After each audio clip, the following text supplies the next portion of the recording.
You've probably already bought the flashcards, maybe the black and white contrast cards, the brain-building app, the subscription box that promises to make your baby smarter by 6 months. And look, none of that is wrong. But here's something most parents never hear from a single pediatrician visit. The most powerful brain-building tool for your newborn is completely free, and you're already holding it. It's your face. Researchers at Harvard's Center on the Developing Child have spent decades studying how babies' brains actually grow, and what they found surprised even them. It's not flashcards. It's not screen time disguised as education. It's a rhythm, a back-and-forth exchange between you and your baby that happens dozens of times a day without anyone noticing. They gave it a name: serve and return. Think of it like a gentle game of catch. Your baby coos, or gazes at you, or lifts their eyebrows in that surprised little way newborns do. That's the serve. And when you respond with a smile, a word, a raised eyebrow back, that's the return. Every time you catch that ball and toss it back, you're literally helping wire the architecture of your baby's brain. Neural connections that support language, emotional regulation, and even future learning are built moment by moment in these tiny exchanges most parents don't even register as teaching. Picture this. Your baby is lying on the changing table, mid-diaper change, and she looks up at you and makes a small "ah" sound. You didn't plan it, but you say "ah" right back, exaggerating your mouth movement. Her eyes widen. She does it again, a little louder this time, like she's testing something. You mirror her again. For a few seconds, there's nothing else in the room, just this loop, back and forth, her sound and your sound, weaving together. That tiny exchange, the one you'll forget by lunchtime, is one of the 5 early secrets we're about to walk through. Dr. Jack Shonkoff, who directs Harvard's Center on the Developing Child, has spent years showing that this serve and return pattern matters more than family income, more than parent education level, more than zip code. A quiet exchange between a tired parent and a fussy newborn at 3 a.m.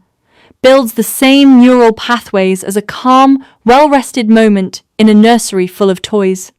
The equity note here is a relief. You don't need money for this.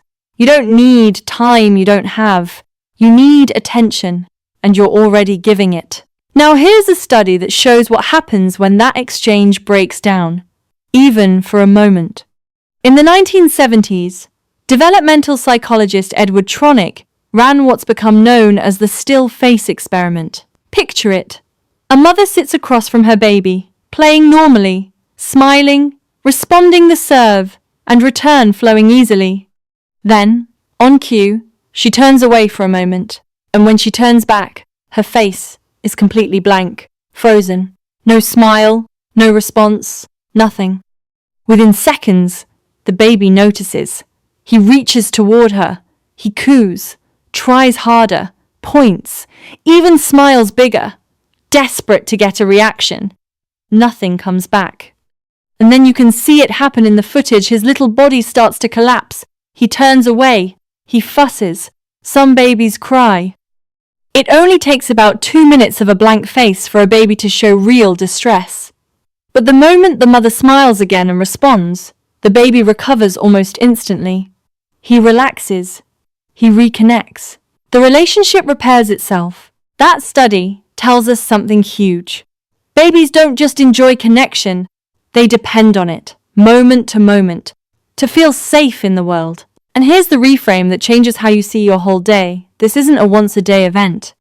A newborn gives you dozens, sometimes hundreds, of these serve and return opportunities every single day. Every glance, every cry, every tiny grunt during a feed is an invitation. You don't need to catch every single one, but knowing they're constantly happening means you have far more chances to connect than you probably realized. Here are 3 simple ways to put this into practice, starting today. First, narrate the ordinary moments. You don't need special words. Just describe what you're doing as you're doing it. While you're dressing your baby, you might say, "Okay, arm goes in. There we go. One more, and we're done." The exact content matters less than the warmth and rhythm in your voice. Second, pause, and wait after you talk to your baby. This one feels strange at first because it goes against instinct. We want to fill silence. But after you say something like, "Hi there, good morning," stop and count to 5 in your head. Watch your baby's face.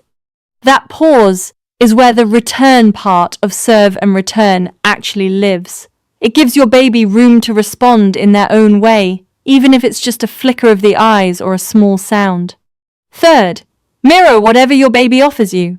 If she scrunches her face, gently scrunch yours back.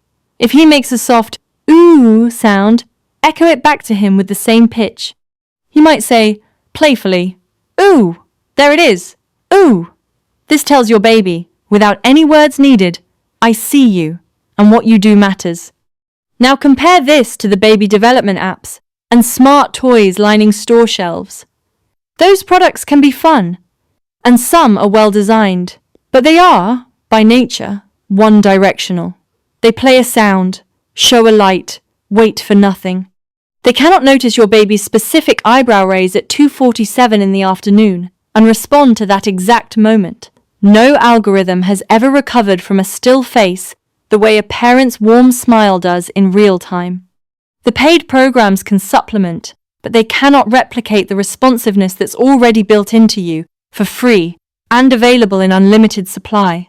These small moments, the coo you echoed, the pause you held, the face you mirrored, aren't just isolated tricks. They're threads in the much bigger fabric of who your child becomes, how they trust, how they communicate, how they'll one day comfort their own child. Every serve and return is a tiny deposit into that future. And if you're sitting here wondering whether you're doing enough, you are. You don't need to catch every cue. You don't need a perfect track record. Babies are remarkably forgiving, and connection isn't about flawless timing. It's about showing up often enough that your baby learns the world responds to them. If you've ever talked back to your baby's babbling, even once today, you've already been doing this. So if there's one thing to remember from all of this, let it be this simple line. Don't just talk to your baby. Wait for them to talk back, and then answer. If this shifted the way you see those ordinary moments with your baby, consider sharing it with another tired parent who might need the reminder that they're already enough. A like or a subscribe also helps this reach more families who are looking for real, science-backed support instead of another gadget to buy. Because in the end, your newborn can't tell you in words what they need. But if you watch closely enough, they're already telling you everything. One small serve, waiting for your return.